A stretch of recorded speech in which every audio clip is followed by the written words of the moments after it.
नमस्कार दोस्तों, स्वागत है आप सभी का हमारे इस चैनल गरुड़ धर्मार्थ पर। दोस्तों, अगर आप भी अपनी लाइफ में कुछ नया सीखने की चाह रखते हैं, तो इस चैनल को अभी सब्सक्राइब कर लें।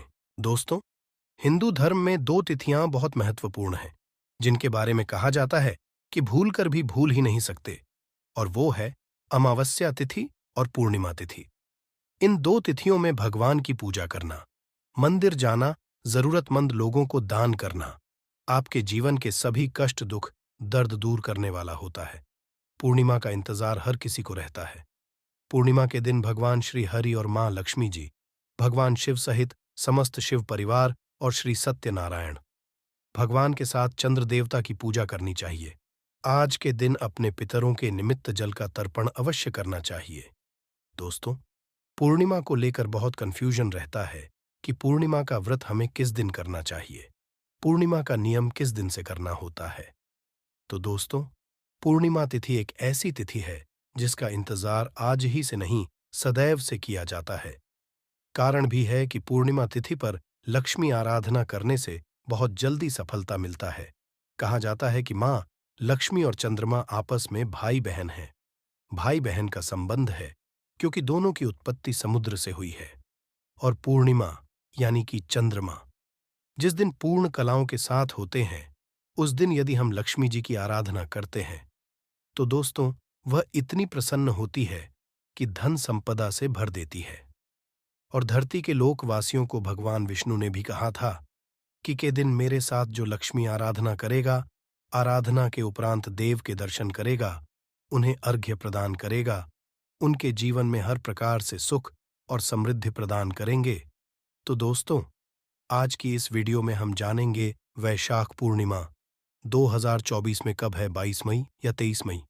जाने पूर्णिमा की सही तारीख, शुभ मुहूर्त और महत्व, और चंद्रोदय का सही समय क्या है, तो कब मनाई जाएगी वैशाख पूर्णिमा 2024 में, और कब रखा जाएगा वैशाख पूर्णिमा 2024 का व्रत।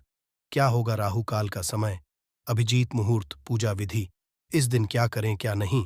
तो आज की वीडियो में हम संपूर्ण जानकारी देने जा रहे हैं, तो वीडियो में शुरू से लेकर अंत तक बन रहे।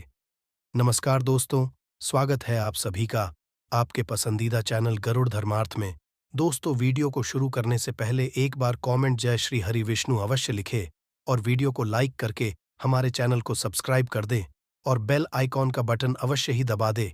वैशाख मास के शुक्ल पक्ष की पूर्णिमा तिथि वैशाख पूर्णिमा होती है। इस दिन पूर्णिमा का उपवास रखा जाता है, स्नान और दान किया जाता है। इस दिन लोग अपने घरों में श्री सत्यनारायण भगवान की कथा का आयोजन करते हैं, पूजा पाठ करते हैं। इस बार वैशाख व्रत और स्नान दान एक ही दिन है। वैशाख पूर्णिमा को सत्य विनायक पूर्णिमा भी कहा जाता है। इसे महात्मा बुद्ध की जयंती यानी बुद्ध पूर्णिमा के तौर पर भी मनाया जाता है। वैशाख पूर्णिमा के दिन भगवान बुद्ध का भी जन्म हुआ था, इसलिए इस तिथि को बुद्ध पूर्णिमा के नाम से भी जाना जाता है। इस दिन धार्मिक कार्य और दान आदि का काफी महत्व होता है। वैशाख पूर्णिमा के दिन सत्यविनायक की पूजा के साथ ही धर्मराज की पूजा करने की भी मान्यता है। माना जाता है कि इससे धर्मराज प्रसन्न होते हैं और व्रती को अकाल मृत्यु का भय नहीं रहता। इतना ही नहीं, इस व्रत के प्रभाव से दरिद्रता दूर होती है। मान्यता है कि भगवान श्री कृष्णा ने भी अपने मित्र सुदामा को उनकी दरिद्रता दूर करने के लिए इस व्रत को करने को कहा था। व्रत के प्रभाव से ही सुदामा की दरिद्रता दूर हुई। वैशाख पूर्णिमा के दिन गंगा स्नान का खास महत्व। यदि गंगा जी में बहुत से भक्त हैं जो कि वैशाख मास के स्नान करते हैं, कई भक्त हैं जो कि नहीं कर पाते हैं, क्योंकि लेकिन सबकी अपनी अपनी दृष्टि है, अपनी जिम्मेदारियां हैं। बहुत से भक्त हैं जो कि समय नहीं निकाल पाते हैं वैशाख मास के खास स्नान दान इत्यादि के लिए। तो ऐसे में कहा गया है कि यदि आप पूर्णिमा तिथि के दिन या फिर जो अंतिम 3 तिथियां होती हैं से लेकर पूर्णिमा तिथि तक, इन 3 दिनों में स्नान दान इत्यादि करते हैं, तो इससे आपको पूरे वैशाख मास का फल मिल जाता है। मान लीजिए आप तीनों दिन नहीं कर पाते हैं, तो भी पूर्णिमा तिथि पर खास रूप से सुबह जल्दी उठकर स्नान करके और फिर भगवान विष्णु की पूजा करते हैं, सूर्य देव को जल देते हैं, दान देते हैं, तो इससे आपको पूरे वैशाख मास के स्नान दान का फल जाता है। इसलिए यदि आप पूरे महीने में स्नान दान नहीं भी पाते हैं, तो भी वैशाख पूर्णिमा के दिन खास रूप से सुबह जल्दी उठकर स्नान जरूर कर लीजिए। पूर्णिमा की तिथि भगवान श्री विष्णु और माता लक्ष्मी को समर्पित होती है। इस दिन विधि विधान से लक्ष्मी नारायण की आराधना करने से शास्त्रों में कहा गया है कि समस्त प्रकार के पाप समाप्त हो जाते हैं, समस्त प्रकार की कामनाएं पूर्ण हो जाती हैं और भगवान श्री विष्णु की असीम कृपा भी प्राप्त होती है। माता लक्ष्मी का और श्री हरि विष्णु का स्थिर वास हो जाता है। आपके घर में यदि आप प्रत्येक पूर्णिमा पर लक्ष्मी नारायण की आराधना करते हैं, तो पूरी माह के दिन भगवान श्री विष्णु और माता लक्ष्मी की विधि विधान से पूजा जरूर करनी चाहिए। इसके अलावा भगवान सत्य नारायण की पूजा पूर्णिमा तिथि पर करने से किसी भी प्रकार की इच्छा हो पूरी हो जाती है। वो तो कथा में वर्णित है कि जिस भी कामना से सत्यनारायण की हम कथा करते हैं, पूजा करते हैं, हमारी वह समस्त कामनाएं सत्यनारायण अवश्य पूरा करते हैं। इसलिए प्रत्येक पूर्णिमा पर सत्यनारायण भगवान की कथा जरूर करनी चाहिए। बहुत से भक्त हैं जो कि ब्राह्मण बुलाकर और विधि विधान से पूजा करके भगवान सत्यनारायण की कथा करवाते हैं, लेकिन सबके लिए ऐसा संभव नहीं हो पाता है। ऐसे में आप स्वयं भगवान सत्यनारायण की पूजा अपने घर में कर सकते हैं और सत्यनारायण की कथा पढ़ सकते हैं, चाहे तो मोबाइल पर भी सुन सकते हैं। इस चैनल पर भी प्रत्येक पूर्णिमा को सत्यनारायण की कथा की वीडियो अपलोड होती है। आप चाहे तो यहां से भी सुन सकते हैं। वैशाख मास की पूर्णिमा परम पवित्र मानी जाती है, क्योंकि इस तिथि को भगवान बुद्धा की जयंती मनाई जाती है। इसलिए मास की पूर्णिमा को बुद्ध पूर्णिमा कहा जाता है और भगवान गौतम के जन्म उत्सव के रूप में मनाया जाता है। और जो भक्त वैशाख मास में स्नान करते हैं, दान करते हैं या कोई भी नियम पालन कर रहे हैं, तो पूर्णिमा तिथि उनके लिए समापन का दिन होगा। इस दिन आप अपने नियम का समापन कर सकते हैं। और अब बात करें कि पूर्णिमा तिथि कब है, तो देखिए, आइए जानते हैं कि वैशाख पूर्णिमा का व्रत इस बार कब रखा जाएगा और पूजा का शुभ मुहूर्त कब रहेगा। पूर्णिमा तिथि के दिन चंद्रदेव की पूजा की जाती है, तभी उपवास पूरा होता है। तो चंद्रोदय का समय उस दिन क्या रहेगा। लेकिन दोस्तों, अभी तक आपने वीडियो को लाइक नहीं किया है, तो वीडियो को लाइक करके चैनल को सब्सक्राइब अवश्य कर दें। और हाँ, पास वाले बेल आइकॉन का बटन दबाना बिल्कुल भी ना भूलें। पूर्णिमा तिथि प्रारंभ होगी 22 मई बुधवार की शाम 6:49 से और समाप्त होगी 23 मई गुरुवार की शाम 7:22 पर। ऐसे में इस बार 23 मई गुरुवार के दिन ही पूर्णिमा का दान और व्रत किया जाएगा। श्री सत्यनारायण भगवान की कथा का पाठ और व्रत भी इसी दिन किया जाएगा। पहले जाने मुहूर्त के बारे में, 23 मई गुरुवार को सूर्योदय होगा, सुबह 5:46 पर सूर्यास्त होगा, शाम 7 बजे। ब्रह्म मुहूर्त सुबह 4:10 से 4:58 तक रहेगा। अभिजीत मुहूर्त का समय सुबह 11:57 से 12:50 तक रहेगा। अभिजीत मुहूर्त में श्री सत्यनारायण भगवान की पूजा या कथा का पाठ करना उत्तम रहता है और स्नान के लिए सुबह ब्रह्म मुहूर्त का समय उत्तम माना जाता है। इस बार की वैशाख पूर्णिमा सर्वार्थ सिद्धि योग में है। उस दिन सर्वार्थ सिद्धि योग सुबह 9:15 से शुरू होकर अलग ही दिन 24 मई को सुबह 5:26 तक है।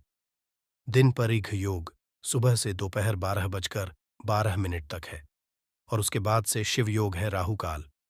दोपहर 1:30 बजे से 3 बजे तक रहेगा। राहु काल के समय में कोई भी शुभ या नया काम नहीं करना चाहिए, क्योंकि इस मुहूर्त को अशुभ मुहूर्त में गिना जाता है। पूर्णिमा तिथि के दिन चंद्रोदय होगा शाम 5:05 पर। शाम को चंद्र देवता की पूजा इस समय के बाद से आप कभी भी कर सकते हैं और अर्घ्य देकर अपना उपवास खोल सकते। व्रत रखने वाले भक्तों को सुबह देर तक नहीं सोना चाहिए। जहां तक हो सके ब्रह्म मुहूर्त में उठकर ही स्नान आदि से निवृत्त होकर सूर्य देवता को जल अर्पित करके फिर पूजा करनी चाहिए। पूर्णिमा व्रत की कथा अवश्य ही पढ़नी और सुननी चाहिए और दिन भर उपवास रखना चाहिए। शाम को चंद्रोदय होने पर चंद्र देवता को जल का अर्घ्य देकर और धूप दीप दिखाकर आरती करने के बाद खीर का भोग, उसी खीर को प्रसाद रूप में ग्रहण करके अपना उपवास खोलना चाहिए। आज के दिन सफेद रंग की वस्तुओं का ज्यादा से ज्यादा प्रयोग और दान करना चाहिए। घर में लहसुन, प्याज का या मांसाहार का सेवन नहीं करना चाहिए। नाखून, बाल इत्यादि न काटे और दीपदान जरूर करें। पूर्णिमा के दिन किए गए दीपदान से भक्तों की सभी पाप कट जाते हैं और अंत में मोक्ष की प्राप्ति होती है। दीपदान आप अपने आसपास मंदिर में पवित्र वृक्षों के तुलसी जी के पौधे में कर सकते हैं। ध्यान रखें कि भगवान विष्णु को आप जो भी भोग लगाए, साथ में तुलसी जी पत्ते जरूर रखें। लेकिन पूर्णिमा के दिन तुलसी के पत्ते नहीं तोड़ने चाहिए। इसीलिए एक दिन पहले ही तुलसी के पत्ते भी तोड़कर रख लेने चाहिए। जिन लोगों की कुंडली में चंद्रदोष हो, मन अशांत रहता हो, बहुत ज्यादा मानसिक तनाव रहता हो, ऐसे लोगों को चंद्र देवता की पूजा अवश्य करनी चाहिए।